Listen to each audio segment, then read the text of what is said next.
olólùfẹ́ Agogo Ayo àtúnkè káàbọ̀ sábàlá ìròyìn lórí ètò Agogo Ayo fún tòní. Èmi ni Olúwaṣèyí Ògúnlẹ̀yẹ. Ẹ gbọ́ kókó oníròyìn tí a ní fún yín. Ọwọ́ àwọn ọlọ́pàá tẹ arábìnrin tó ń ta ẹ̀yà ara òkú ọmọ tuntun. Akẹ́kọ̀ọ́ pokùnso nítorí ọ̀rẹ́bìnrin rẹ̀ já sílẹ̀. Kúnlé Afọláyan yin àwọn alákòóso eré obìnrin. Ẹ wá nǹkan fìdílé kájọ gbọ́ ìròyìn náà lẹ́kùnrẹ́rẹ́. Ọwọ́ àwọn ọlọ́pàá ti tẹ arábìnrin kan nílùú Èkó lẹ́yìn tí ìwádìí fi hàn wípé ó ń ta ẹ̀yà ara òkú ọmọ tuntun lẹ́yìn tí wọ́n bá òkú ọmọ tuntun ọjọ́ kan lọ́wọ́ rẹ̀. Fágbèmí tó jẹ́ òṣìṣẹ́ ilé ìwòsàn kan sọ fún àwọn ọlọ́pàá wípé ó ń ta ẹ̀yà ara òkú ọmọ tuntun fún àwọn oníbàárà rẹ̀ tí ọ̀pọ̀lọpọ̀ wọn jẹ́ babaláwo àti wípé àwọn òbí àwọn ọmọ tuntun náà ló máa ń gbé àwọn òkú ọmọ náà fún òun nítorí pé wọn ò nílò wọn mọ́. Ó ṣàlàyé wípé wọ́n máa ń gbé àwọn òkú ọmọ tuntun fún òun láti sọ wọ́n dànù, òun sì máa ń gbé wọn fún Taofik tí òun pàdé ní agbègbè Alágbàdo tóun ń gbé.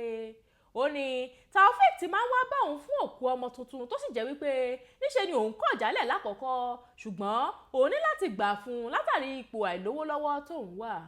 Fágbèmí ní òun ò rí owó ilé òun àti owó ilé ìwé àwọn ọmọ òun san, òun ò sì ní ọ̀nà mìíràn ju kí òun gbà fún lọ nígbà tí ó tọ̀ òun wá lọ́dún tó kọjá. Ó wá fi hàn wípé ó san ẹgbẹ̀rún 15 fún òkú ọmọ tuntun àkọ́kọ́ tí òun gbé fún un. Àwọn ọlọ́pàá ti wá bẹ̀rẹ̀ ìwádìí ìṣẹ̀lẹ̀ náà lẹ́yìn tí wọ́n gbọ́ wípé Fágbèmí gbé òkú ọmọ tuntun tí wọ́n bá lọ́wọ́ rẹ̀ láì tọrọ lọ́wọ́ ìyá rẹ̀ rárá. Ìṣẹ̀lẹ̀ kàyéfì tuntun kan tún ti ṣẹlẹ̀ gẹ́gẹ́ bí a ti ṣe gbọ́ wípé akẹ́kọ̀ọ́ kan Efiongotu tíléèwé Maritime Academy nílùú Oron ìpínlẹ̀ Akwa Ibom ti pokùnso látàrí wípé ọ̀rẹ́bìnrin rẹ̀ já a sílẹ̀. Efiong tó jẹ́ ọmọ ọdún 21 ni a gbọ́ wípé ó pinnu láti gbẹ̀mí ara rẹ̀ ní ọjọ́ táwọn mọ̀lẹ́bí rẹ̀ ń ṣe ìrántí bàbá rẹ̀ tó jáde láyé ní nǹkan bíi ọdún 10 sẹ́yìn.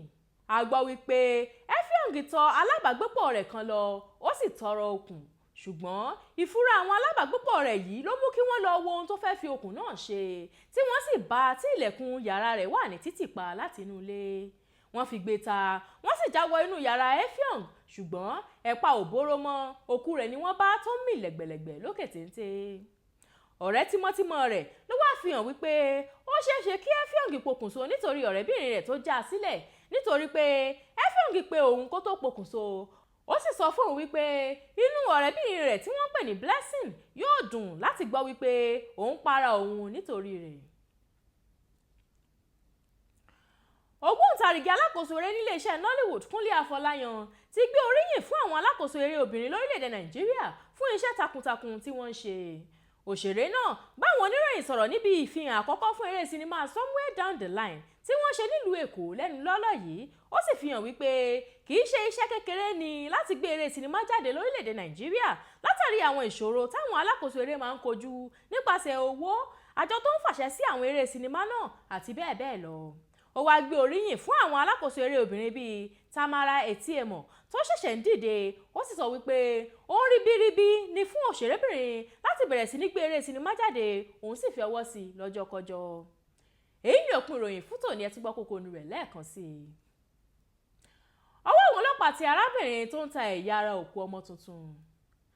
Akẹ́kọ̀ọ́ pokùnso nítorí ọ̀rẹ́bìnrin rẹ̀ já a sílẹ̀. Kúnlé Afọláyan yin àwọn alákòóso eré obìnrin. Àìjú àlọ́ lórí abala ìròyìn lórí ètò Agogo Ayo fún tòní. Ètò ṣì ń tẹ̀síwájú, ẹ má lọ síbi kankan.